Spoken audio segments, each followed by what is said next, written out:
Yeah, it's hard, it's hard. The American Academy of Sleep Medicine provides guidelines for what they recommend and, for different sleep onset things, are for what the definition of sleep is. And frankly, our work shows that there isn't a major difference. There's not a huge difference depending on the definition you use. So, but it is good, as you alluded to, it's good to have sort of like an international standard for how you define the onset of sleep, right?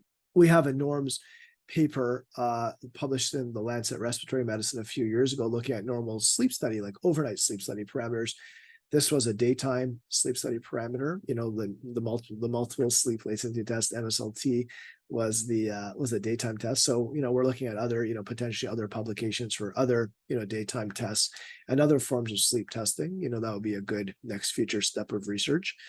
But also, how can we make diagnoses of narcolepsy earlier, right? And a lot of that is education among patients, but even also among doctors too, because unfortunately, a lot of narcolepsy patients are not diagnosed early. They suffer for many years with their diagnosis, and people are calling them lazy or just unmotivated, and it's pretty, or depressed. And so unfortunately, it calls to a larger picture that, of course, we'd like to have more earlier detection and treatment of patients with narcolepsy. And that probably goes for all sleep disorders, that, if someone has a sleep problem, they should try to get checked out right away, see their doctor, and get evaluated right off the bat, so that to improve quality of life overall.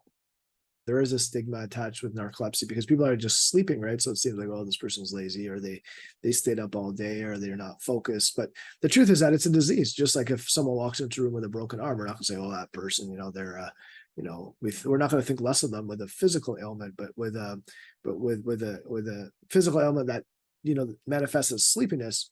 It's often misconstrued as being like something else, like lazy or unmotivated or depressed, or whatever, or yeah, or use their time wisely. They use their time poorly. They stayed up all night, and so they can't stay up for class, right? They can't stay awake for class. The truth is, they just can't stay awake, right? So, and it's purely a brain disorder and nothing of their choosing, right?